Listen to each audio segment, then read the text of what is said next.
আলহামদুলিল্লাহ বন্ধুরা, সবাই কেমন আছেন? আশা করি ভালো আছেন। আমার এই চ্যানেলটির প্রথম ভিডিওতে চাকরির শুভাকাঙ্ক্ষী যারা আছেন তাদের প্রত্যেকেই স্বাগতম জানিয়ে, শুভেচ্ছা জানিয়ে আমি আমার আজকের সেশন শুরু করতে যাচ্ছি। আমার প্রতিনিয়ত সেশন থাকবে। তো আমি এখনকার যে বিষয়টি, চলুন আসল কথায় চলে যাই। 10তম BCS এর প্রশ্ন সমাধান। তবে একটি কথা এখানে বলে রাখি, উত্তর ভুল মনে হলে আপনি সঠিক উত্তরটি আমাদের মেইল করুন অথবা আমার কমেন্টের মাধ্যমে যদি আপনি জানান, তাহলে আমি চেষ্টা করব আপনাদের যদি কোনো ধরনের কোনো কনফিউশন না থাকে, কোনো ধরনের কোনো কনফিউশন যদি থাকে, তাহলে আমি সেটা দূর করার চেষ্টা করব, যেন আপনাদের এই ধরনের কোনো কনফিউশন এখানে কাজ না করে। যদি এখানে কোনো ধরনের কোনো কনফিউশন কাজ করে, তাহলে আপনি আমাকে কমেন্টের মাধ্যমে জানানোর সাথে সাথে আমি সেইটি আপনাদের খুব দ্রুত সেটার সমাধান দেওয়ার চেষ্টা করব। তো চলুন আমরা চলে যাই আমাদের মূল পর্বে। আমাদের 1 নম্বর প্রশ্ন হচ্ছে, গুরুচন্ডলী দোষমুক্ত কোনটি? উত্তর সপ্তাহ। 2 নম্বর বলছেন, 2 নম্বর প্রশ্ন হচ্ছে, শুদ্ধ বানান কোনটি? আমাদের একটি বিষয় মনে রাখা ভালো যে আমরা শুদ্ধ বানানের ক্ষেত্রে আপনি বিশেষ করে যে কাজটি করবেন, আপনি শুদ্ধ বানানের রুলসগুলো আগে পড়বেন। চেষ্টা করবেন সেই নিয়মগুলো একটুখানি পড়ার জন্য। যদি একটুখানি নিয়মগুলো পড়েন, তাহলে আপনার জন্য অনেক সুবিধা হবে। তো যাই হোক, শুদ্ধ বানান কোনটি? উত্তর মুমূর্ষ। 3 নাম্বার বলছে, আনারস এবং চাবি শব্দ দুটি বাংলা ভাষা গ্রহণ করেছে কোন ভাষা থেকে? পর্তুগিজ ভাষা থেকে। এখন আমি একটি কথা বলে রাখি, কিছু কিছু বিষয় রয়েছে যেটা আসলে আপনি লিখবেন, পড়বেন, আপনার যত মনে থাকবে না, কিন্তু আপনি অন্যের মুখে কোনো কথা শুনলে বা দেখলে সেটা মনে থাকে। তো যাই হোক, আনারস এবং চর্বি, আচ্ছা, আনারস এবং চাবি শব্দ দুইটি বাংলা ভাষায় গ্রহণ করেছে পর্তুগিজ ভাষা থেকে। এখানে একটু মনে রাখুন বন্ধুরা, কষ্ট করে, আলপিন, আলমারি, গুদাম, পাউরুটি, বালতি, এরকম শতাধিক বা তার বেশি পর্তুগিজ শব্দ রয়েছে বাংলা ভাষায়। তবে এখানে আপনি যদি খালি এই কয়েকটা মনে রাখেন, আবার একটু পড়ি বন্ধুরা, আলপিন, আলমারি, গুদাম, পাউরুটি, বালতি, এরকম শতাধিক ও তার বেশি পর্তুগিজ শব্দ রয়েছে। কিন্তু এইখানে আমাদের যতগুলাই থাক, আমি এইখানে জাস্ট এই কয়টা তো আমার মনে থাকবে, আলপিন, আলমারি, গুদাম, পাউরুটি, বালতি। আমি আপাতত এই 4টা তো ফেস করতে পারবো। এর পরবর্তীতে আসি, কবর নাটকটির লেখক কে? কবর নাটকটির লেখক কে? উত্তর মনির চৌধুরী। কবর নাটকের রচয়িতা নাট্যকার মনির চৌধুরী। 52-এর ভাষা আন্দোলনের উপর ভিত্তি করে নাটকটি রচিত, মনে রাখবেন। 1953 সালে তিনি জেলে বসে নাটকটি রচনা করেছেন।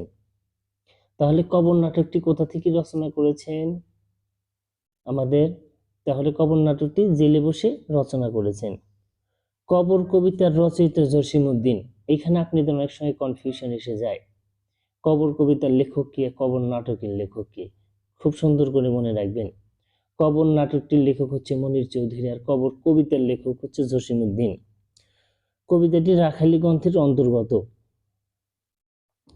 অর্থাৎ কবিতাটি এই এই কবিতাটি রাখালি কাব্যগ্রন্থের অন্তর্গত। 5 নাম্বার, উভয়কুল রক্ষার্থে ব্যবহৃত প্রচলন কোনটি? সাপও মরবে, লাঠিও না ভাঙে। অর্থাৎ সাপও মরে, লাঠিও না ভাঙে। এখানে মনে রাখবেন, কারো পৌষ মাস, কারো সর্বনাশ, অর্থ কারো সুদিন, কারো দুর্দিন।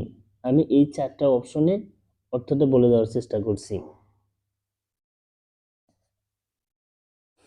চাল না চুলো, এখানে চাল না চুলো, ঢেকি না কুলো, অর্থ নিতান্ত গরিব।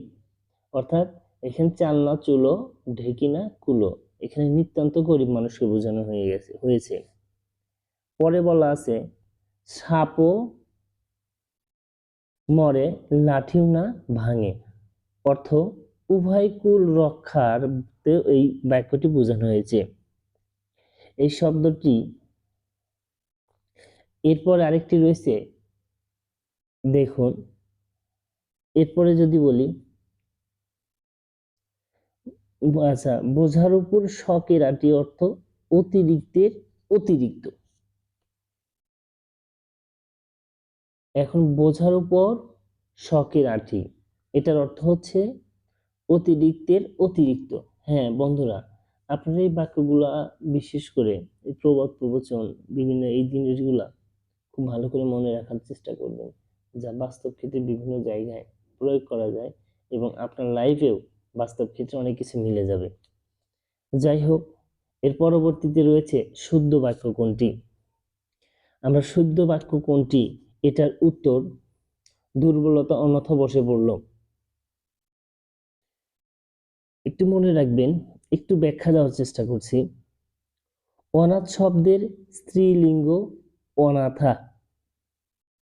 বর্তমানে বানান রীতি অনুসারে শব্দের শেষে বসে না, তাই দুর্বলতা বশত এর শুদ্ধ রূপ দুর্বলতা বশত। 7 নাম্বার, ক্রিয়াপদের মূল অংশকে বলা হয় ধাতু। একটু এক্সপ্লেইন দেওয়ার চেষ্টা করছি।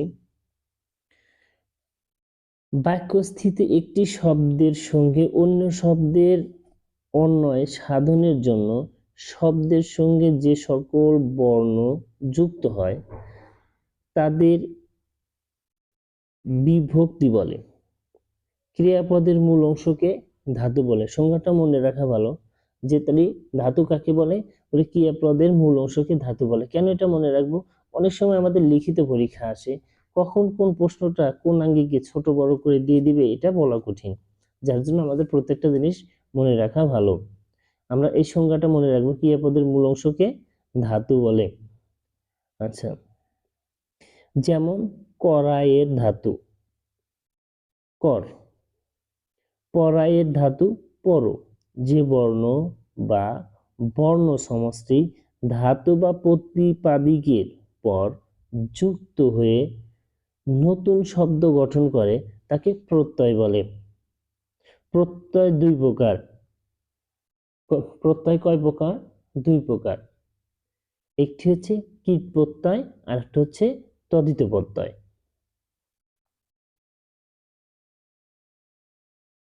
এরপর দেখেন রয়েছে রত্নকর শব্দটির সন্ধি বিচ্ছেদ।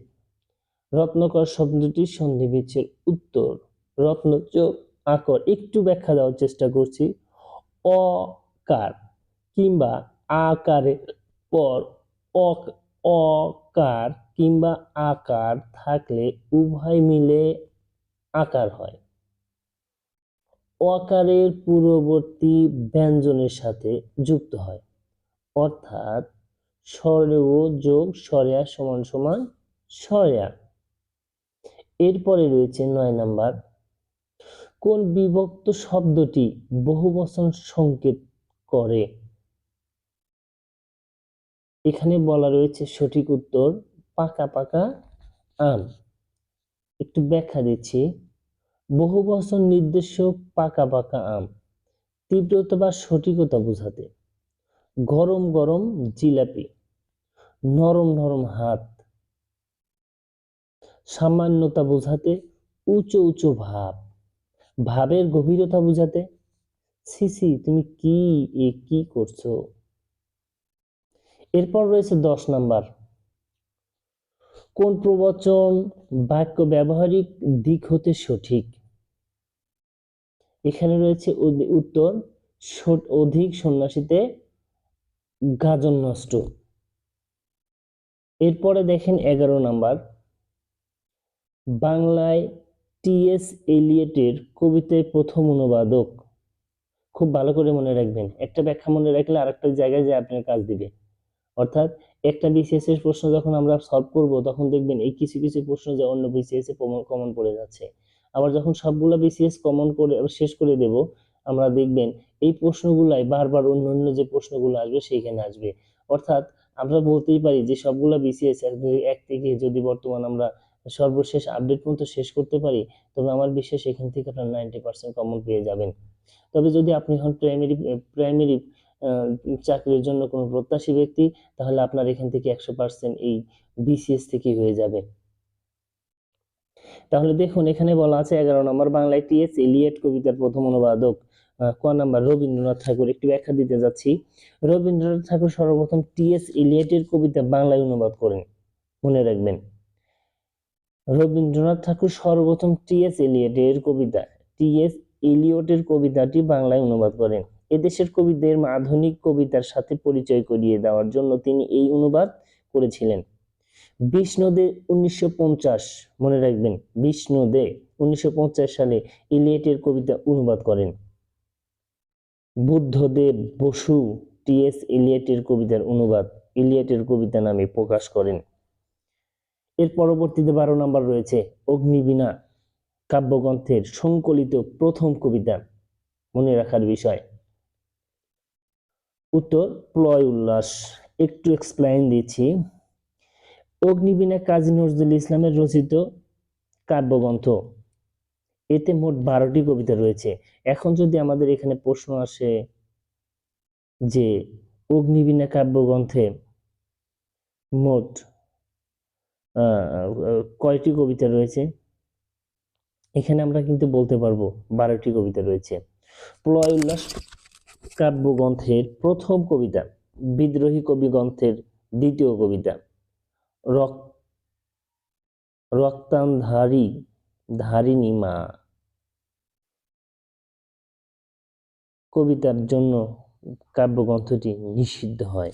অর্থাৎ ধারিণী মা এই কবিতাটির জন্য কাব্যগ্রন্থটি নিষিদ্ধ ঘোষণা করা হয়েছিল। সেই জন্য আপনারা একটু মনে রাখবেন যে অগ্নিবীণা কাব্যগ্রন্থটি রচনা করেছেন কে, এটা কার। তাহলে অগ্নিবীণা কাজী নজরুল ইসলামের রচিত কাব্যগ্রন্থ। এই কাব্যগ্রন্থে কয়টি কবিতা রয়েছে? মোট 12টি কবিতা রয়েছে। এর প্রলয় উল্লাস কাব্যগ্রন্থের কবিতা, অর্থাৎ এই যে কাব্যটি রয়েছে এর মধ্যে 12টি কবিতা রয়েছে, এর মধ্যে প্রথম কোনটি? সেটা হচ্ছে প্রলয় উল্লাস। দ্বিতীয় বিদ্রোহী কাব্যগ্রন্থের কবিতা, অর্থাৎ রক্তধারিণী মা, এটার জন্য নিষিদ্ধ হয়েছে। যাই হোক, আমরা এবার 13 নম্বর প্রশ্নে যাব। শেষের কবিতা রবীন্দ্রনাথের রচিত একটি উপন্যাস, ব্যাখ্যা দিচ্ছি। শেষের কবিতা রবীন্দ্রনাথ ঠাকুরের উপন্যাস। এর প্রধান চরিত্র হলো অমিত, লাবণ্য, কেতকী রায়। তাহলে একটু মনে রাখুন, এখানে আমরা কিন্তু একটা প্রশ্নের সাথে আমরা আরেকটা প্রশ্নের 2-3টা প্রশ্নের অ্যান্সার বলে দিচ্ছি যে কখন কোন প্রশ্নটা কোন ধাঁচে আসতে পারে সেই জন্য। তাহলে আমি আবার একটু বলি, শেষের কবিতা রবীন্দ্রনাথের রচিত উপন্যাস। এর প্রধান চরিত্র, অর্থাৎ প্রত্যেকটা নাটক বা উপন্যাসের চরিত্র থাকে, এর প্রধান চরিত্র হচ্ছে অমিত, লাবণ্য, কেতকী রায়। রবীন্দ্রনাথের রচিত গল্প সংকলনের নাম গল্পগুচ্ছ কাব্য সংকলনের নামে সঞ্চয়িতা। 14 নম্বর, কোন বাক্যের মাথা শব্দটি অর্থ ব্যবহৃত হয়েছে? আমরা এখানে উত্তর মাথা খাটিয়ে কাজ করব। একটু ব্যাখ্যা দিচ্ছি। অবহেলা অর্থে মাথা নেই, আবার মাথা ব্যথা। মোড়ল প্রধান অর্থে তিনি সমাজের মাথা। বুদ্ধি অর্থে মাথা খাটিয়ে কাজ করবে। সম্মানহানি অর্থে লজ্জায় মাথা কাটা গেল। 15, কোন শব্দে বিদেশি উপসর্গ রয়েছে? এটা সবাই জানেন, নিমরাজি। একটু ব্যাখ্যা, নিখুঁত এখানে নি বাংলা উপসর্গ, আনমনা এখানে আন বাংলা উপসর্গ, অবহেলা এখানে অব তৎসম উপসর্গ, নিমরাজি এখানে নিম ফারাসি উপসর্গ। 16 নাম্বার, আমার ভাইয়ের রক্তে রাঙানো 21শে ফেব্রুয়ারি এর রচিয়ে কে? উত্তর, আব্দুল গাফফার চৌধুরী। একটু ব্যাখ্যা। আমার ভাইয়ের রক্তে রাঙানো 21শে ফেব্রুয়ারি বিখ্যাত এই গানটি মূলত সাংবাদিক আব্দুল গাফফার চৌধুরী রচিত একটি কবিতা। কবিতাটি প্রথম প্রকাশিত হয় হাসান হাফিজুর রহমান সম্পাদিত 21শে ফেব্রুয়ারি 1953 সালের গ্রন্থে। পরে এটি গানের রূপ নেয়। গানটি প্রথম সুরকার ছিলেন আব্দুল লতিফ, মনে রাখবেন। বর্তমান সুরকার আলতাফ মাহমুদ। প্রথম পর্যায়ে গানটির শিল্পী ছিলেন আব্দুল লতিফ, বর্তমান সময়ে কণ্ঠে গাওয়া হয়। নাম্বার 17, কোনটি তদ্ভব শব্দ? তদ্ভব শব্দ সঠিক উত্তর হচ্ছে চাঁদ। একটু ব্যাখ্যা দিচ্ছি। এখানে সূর্য, গণন, নক্ষত্র তৎসম শব্দ আর চাঁদ তদ্ভব শব্দ। যেসব শব্দের মূল সংস্কৃত শব্দে পাওয়া যায় কিন্তু ভাষার স্বাভাবিক বিবর্তন ধারার প্রকৃতির মধ্য দিয়ে বাংলা ভাষা স্থান করে নিয়েছে, সেসব শব্দকে তদ্ভব শব্দ বলে। যেমন সংস্কৃত, হস্ত, প্রাকৃতিক ইত্যাদি। 18 নম্বর দেখেন, বাংলায় কোরআন শরীফের প্রথম অনুবাদক কে? বাংলায় কোরআন শরীফের প্রথম অনুবাদক হচ্ছে গিরিশচন্দ্র সেন। একটু ব্যাখ্যা দিচ্ছি। ভাই গিরিশচন্দ্র সেন 1981 থেকে 86 পর্যন্ত 6 বছরের সাধনা ও পরিশ্রমের টিকা সহ সমগ্র কোরআন শরীফের প্রথম বাংলা অনুবাদ করেন। 1835 সালে নারায়ণগঞ্জ জেলার পাঁচদোলা গ্রামে জন্মগ্রহণকারী গিরিশচন্দ্র সেন 1971 সালে ব্রাহ্ম ধর্মকে দীক্ষিত হন। এই যে এখানে আমরা চেষ্টা করলাম 19টি প্রশ্নের উত্তর সঠিকভাবে আপনাদের এক্সপ্লেইন করার, ব্যাখ্যা করার জন্য। তবে হ্যাঁ বন্ধুরা, সবাই আমার এই ভিডিওটির বা এই চ্যানেলটির পাশে থাকবেন, কারণ এই চ্যানেলটিতে আমার প্রথম এটি ভিডিও, অনেক কিছুতেই গাফলতি বা অনেক কিছুতেই একটু ভুল ভ্রান্তি থাকতে পারে।